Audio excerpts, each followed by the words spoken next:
नमस्कार, आप देख रहे हैं न्यूज वन इंडिया। मैं हूं आपके साथ उन्नति भटनागर। बुलेटिन की शुरुआत बड़ी खबर के साथ लखनऊ से, जहां सीएम योगी आदित्यनाथ की कैबिनेट बैठक आज। सीएम योगी आदित्यनाथ की अध्यक्षता में यह बैठक होगी। शाम 4 बजे मुख्यमंत्री आवास पर यह बैठक होगी। कई अहम प्रस्तावों पर इस दौरान मोहर लग सकती है।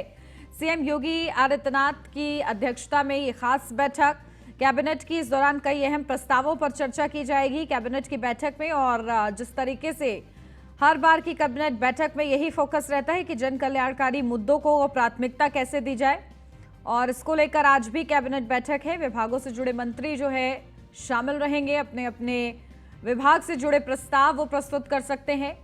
तो वहीं कई अहम प्रस्तावों पर आज मोहर लगने की भी संभावना है। तो पहले मंथन होता है कैबिनेट के बीच में तमाम प्रस्तावों को लेकर, और उसके बाद उन प्रस्तावों पर मोहर लगती है। और ऐसे आज भी कैबिनेट बैठक का दिन, और कैबिनेट बैठक महत्वपूर्ण इसलिए भी क्योंकि कई अहम प्रस्तावों पर आज भी मोहर लग सकती है। तो सीएम योगी आदित्यनाथ की अध्यक्षता में कैबिनेट की यह बैठक होगी।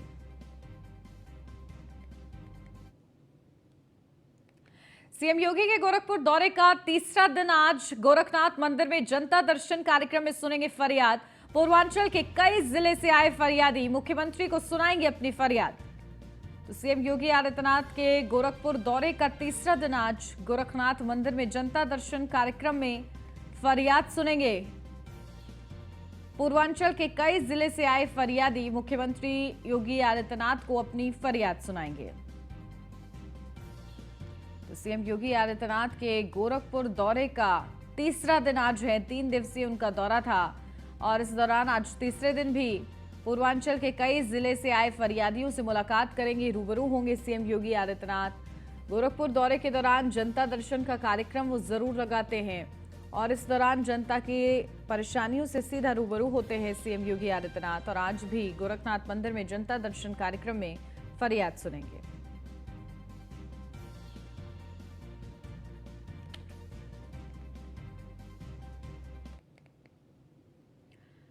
डिप्टी सीएम केशव प्रसाद मौर्य का फिरोजाबाद दौरा आज। पुलिस लाइन में उतरेगा डिप्टी सीएम का हेलीकॉप्टर। निरीक्षण भवन में अधिकारियों के साथ करेंगे बैठक। व्यापारी सम्मेलन में प्रतिभा करेंगे केशव प्रसाद मौर्य, जहां दोपहर 2:20 पर आगरा पहुंचेंगे केशव प्रसाद मौर्य। 2:45 पर व्यापारी सम्मेलन में शामिल होंगे, और ये विशेष कार्यक्रम उनका निर्धारित है, जिसके लिए दोपहर 2:20 पर आगरा पहुंचेंगे केशव प्रसाद मौर्य। फिरोजाबाद का भी दौरा आज उनका 2:45 पर व्यापारी सम्मेलन में शामिल होंगे। क्या संदेश देते हैं इस सम्मेलन के जरिए, ये महत्वपूर्ण रहेगा। तो लगातार ताबड़तोड़ दौरे हो रहे हैं। पुलिस लाइन में उतरेगा डिप्टी सीएम केशव प्रसाद मौर्य का हेलीकॉप्टर। निरीक्षण भवन में अधिकारियों के साथ बैठक करेंगे, और जब बैठक होगी तो यकीनन अधिकारियों को जरूरी दिशा निर्देश भी वो देंगे। व्यापारी सम्मेलन में भी प्रतिभाग करेंगे, तो उसमें भी खास कार्यक्रम निर्धारित है, विशेष तैयारियां हैं इसको लेकर। तो खास दौरा आज डिप्टी सीएम केशव प्रसाद मौर्य का फिरोजाबाद का।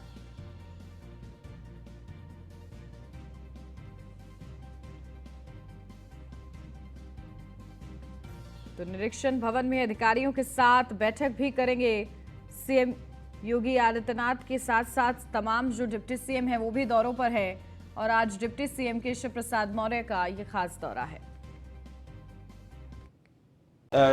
जो कि मूलतः बलिया के रहने वाले हैं, पर इनकी काफ़ी साल से यहाँ पर गाजियाबाद में रह रहे हैं। इन्होंने बहला फुसलाकर इसमें धर्मांतरण कराने में इनका एक जैन नाबालिग लड़का एवं 2 हिंदू लड़कों पे इनका काफ़ी इम्पोर्टेंट रोल रहा है। सोचकर ही सिरहन हो जाती है कि महज एक गेम के जरिए किस हद तक धर्म बदलने को मजबूर किया जा रहा है। ऐसे में अगर नियमित रूप से बच्चों से ऐसे लोगों का सीधा संपर्क हो जाए तो वो इनके जहन में जितना जहर भर देंगे, जाहिर है ये सब कुछ बेहद सुनियोजित तरीके से किया जा रहा है। और अभी कितने इस कन्वर्जन गैंग के रडार पर हैं, ये भी बड़ा सवाल है। ये तब हो रहा है जब यूपी में धर्म परिवर्तन को लेकर नया कानून भी आ चुका है और प्रभावी भी है। पुराने रिकॉर्ड में हर महीने लगभग 7 मामले सामने आ रहे हैं। सबसे ज्यादा मामले पश्चिमी यूपी से हैं, और इनमें भी सबसे ज्यादा अकेले मेरठ जोन से हैं। मेरठ जोन में मार्च महीने तक 12 मामले दर्ज हुए थे, जबकि दूसरे नंबर पर बरेली जोन रहा, जहां 10 मामले दर्ज हुए। समझना मुश्किल नहीं कि किस तरह मिशनरी अंदाज में कन्वर्जन गैंग काम कर रहा है, जिसके तरीके भले ही अलग अलग हैं, लेकिन टारगेट सिर्फ एक है। सवाल उठता है कि आखिर नए तरीकों से सामने आ रहे ऐसे मामले क्या सिर्फ पुलिस की सख्ती से रोक पाएंगे? यकीनन नहीं।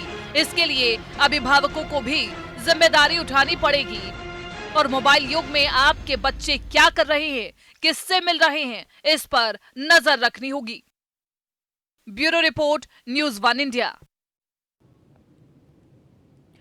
देश में बढ़ते लव जिहाद और गाजियाबाद के ऑनलाइन गेम वाले धर्मांतरण को लेकर ऑल इंडिया मुस्लिम जमात के राष्ट्रीय अध्यक्ष मौलाना शहाबुद्दीन रजवी से न्यूज़ 1 इंडिया के संवाददाता ने खास बातचीत की है।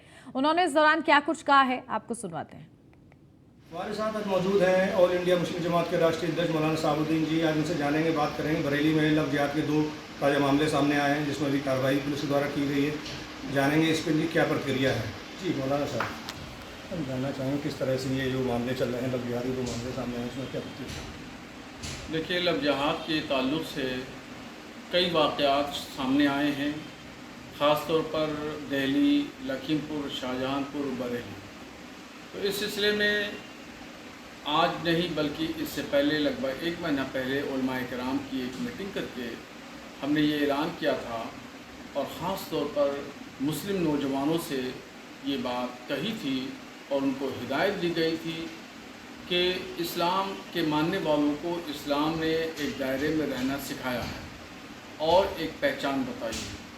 तो कोई भी मुस्लिम नौजवान अपनी पहचान को न छुपाए, अपने सोशल मीडिया पर अपना इस्लामी नाम छुपाकर गैर मुस्लिम वाला नाम न रखे। मौलाना साहब, आज एक ताज़ा मामला गाज़ियाबाद का आया है, जहाँ गाज़ियाबाद में ऑनलाइन गेमिंग के माध्यम से माइंड वॉश किया जा रहा था, जिसमें एक अब्दुल नाम व्यक्ति की गिरफ्तारी भी की गई है।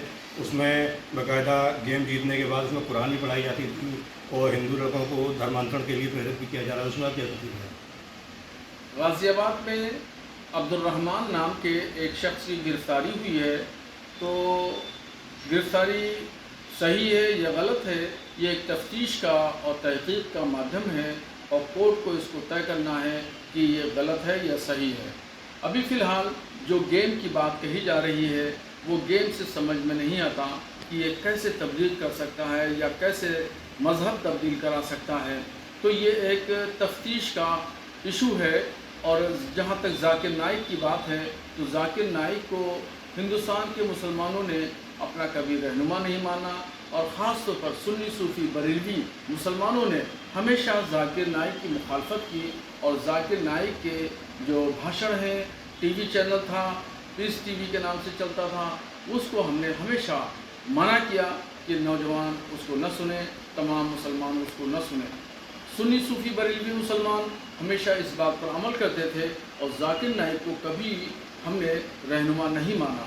जिस गिरफ्तारी के पीछे क्या साजिश है, इसका पता लगाना ज़रूरी है। ये थे हमारे साथ मौलाना शहाबुद्दीन जी, जिन्होंने साफ तौर पे कहा पूर्व में भी वो मुस्लिम नौजवानों को, मुस्लिम लोगों को कह चुके हैं जाकिर नाइक की वीडियो नहीं सुननी चाहिए, नहीं देखनी चाहिए। मैं बरेली से। कानपुर के ग्वालटोली थाना क्षेत्र के खलासी लाइन सब्जी मंडी के पास गोली चली। गोली लगने से एक व्यक्ति की मौत हो गई। सूत्रों की माने तो रविवार को किसी बात को लेकर विवाद हुआ था। मृतक का नाम सत्यम बताया जा रहा है।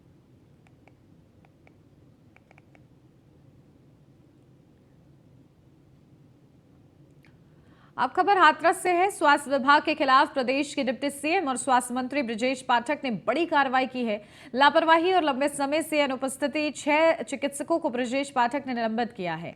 डिप्टी सीएम ब्रजेश पाठक ने अपने ट्विटर हैंडल द्वारा जानकारी देते हुए बताया कि ड्यूटी में अनुपस्थित रहने के 6 दोषी चिकित्सकों के खिलाफ निलंबन की कार्रवाई के साथ जांच के आदेश दिए गए। जांच में दोषी और कार्यप्रणाली में दोषी पाए जाने पर बर्खास्त भी किए जाएंगे।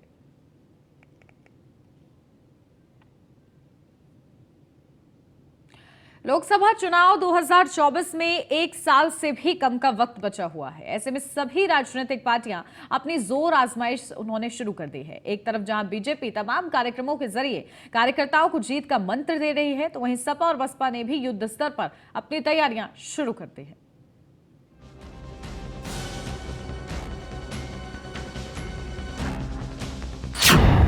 बीजेपी सपा बसपा की बड़ी तैयारी, 24 में किसकी बारी? बीजेपी का जीत का एजेंडा, सपा का सॉफ्ट हिंदुत्व का फंडा। बीएसपी के लिए अहम चुनाव, बीएसपी का डीएम फैक्टर का दांव। 2024 में होने वाले लोकसभा चुनाव को लेकर सभी पार्टियां अपनी अपनी रणनीति पर जोर देने में लग गई हैं। सभी राजनीतिक दल अपनी अपनी चाल चल रहे हैं। सभी दल जनता को अपने पाले में लाने की तैयारी में लग गए हैं। बात अगर बीजेपी की करें तो बीजेपी ने 24 के चुनाव के लिए कमर कस ली है। बीजेपी ने यूपी में टारगेट 80 रखा है। बीजेपी का प्लान है कि पीएम मोदी के जरिए बीजेपी यूपी के सभी 80 सीटों पर जीत दर्ज करे। निकाय चुनाव में मिली जीत के बाद बीजेपी का जोश हाई है। इसके साथ ही बीजेपी देश के सबसे बड़े सूबे में कमल खिलाने की कोशिश में लग गई है। लोकसभा चुनाव में गांव-गांव तक पहुंचने की तैयारी, गांव-गांव तक पहुंचने की शुरू कर रही है कवायद। 10 दिन में 4 करोड़ परिवारों तक पहुंचेगी बीजेपी। 21 से 30 जून तक चलेगा घर घर जनसंपर्क अभियान। लखनऊ में 11 जून को होगी बीजेपी की बड़ी जनसभा। भारतीय जनता पार्टी एक कैडर बेस्ड पार्टी है और हर चुनाव को हम पूरी गंभीरता से लेते हैं। भारतीय जनता पार्टी प्रधानमंत्री मोदी के नेतृत्व में लगातार ये तीसरा चुनाव लड़ने जा रही है और जनता के आशीर्वाद से जीतने जा रही है। पर जनता के बीच में जाना और जनता के जो कार्यक्रम पार्टी ने किए हैं उसके बारे में चर्चा करना, लोगों के बीच में जाना। और आपने देखा होगा कोरोना जैसी आपदा काल में भी हमारी पार्टी भारतीय जनता पार्टी और भारतीय जनता पार्टी के नेता और कार्यकर्ता जनता के बीच में रहे। बाकी पार्टियां जहां ट्विटर से चलती रही, फेसबुक से चलती रही, वहीं हम जनता के बीच में गए। तो मुझे लगता है कि जो भी पार्टी राजनीतिक दल है उसे अपनी उपलब्धियों के लिए आगे करने वाले कार्यों के बीच में जनता के बीच में जाना चाहिए। वहीं बसपा भी अपनी मंद पड़ी राजनीति को धार देने में लगी हुई है। बसपा गांव चलो अभियान के जरिए मतदाताओं को जोड़ने का प्रयास कर रही है, जिसकी रूपरेखा खुद मायावती ने तैयार की है। बसपा के लिए 24 में होने वाला लोकसभा चुनाव एक अग्नि परीक्षा है। मायावती ने नगर निकाय चुनाव की पिछले महीने समीक्षा बैठक की थी। बैठक में उन्होंने कहा था कि निकाय चुनाव में जो कमी रह गई थी उसको दूर किया जाए। वहीं अभियान का मूल मंत्र वोट हमारा राज तुम्हारा नहीं चलेगा। ये अभियान गांव-गांव में चलेगा और लोगों को इससे जोड़ा जाएगा। समाजवादी पार्टी भी 24 में होने वाले चुनाव में अपनी रणनीति को धार देने में लग गई है। सपा कार्यकर्ता प्रशिक्षण शिविर के जरिए मिशन 24 फतह करने की तैयारी में है। इसकी शुरुआत गोला गोखड़नाथ से हो चुकी है। इसके बाद कार्यकर्ता नैमिषारण्य में जुटेंगे। धार्मिक स्थलों से प्रशिक्षण शिविर की शुरुआत कर सपा नर्म हिंदुत्व का संदेश देने की कोशिश कर रही है। शिविर के जरिए अपने कार्यकर्ताओं को जोड़ेगी सपा।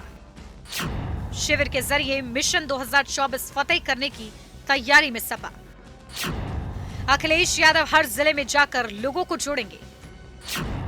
कार्यकर्ताओं को लोकसभा चुनाव के लिए तैयार करेंगे। देखिए, सवाल ये है कि भारतीय जनता पार्टी जनता के बीच में क्या मुंह लेकर के जाएगी। जो वादे उन्होंने चुनाव से पहले उत्तर प्रदेश और देश की जनता से किए थे, उन सभी वादों को भारतीय जनता पार्टी ने नकारा है। उनको निभाने का काम तो इन्होंने किया नहीं है।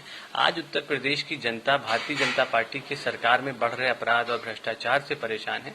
ऐसे मौकों में इस तरह के कार्यक्रम चलाना, जब भारतीय जनता पार्टी के नेताओं को गांव में घुसने नहीं दिया जा रहा है, उनको बाहर किया जा रहा है, मुझे लगता है इसका कोई औचित्य नहीं होता। सभी दलों को पता है कि अगर यूपी जीत लिया तो दिल्ली दूर नहीं है। दरअसल सभी राजनीतिक पार्टियां 24 की तैयारी में लग गई हैं। जनता की नब्ज को टटोलने में लगी हैं। सभी दल सियासी बिसात बिछाकर जनता को अपने पाले में लाने का प्रयास कर रहे हैं। ऐसे में देखना होगा कि जनता किसे जीत का ताज पहनाकर दिल्ली का ताज सौंपेगी। Bureau report, news 1 India. और इसी के साथ इस बुलेटिन में बस इतना ही। खबरों का सिलसिला आगे भी जारी है। आप बने रहिए न्यूज़ 1 इंडिया के साथ।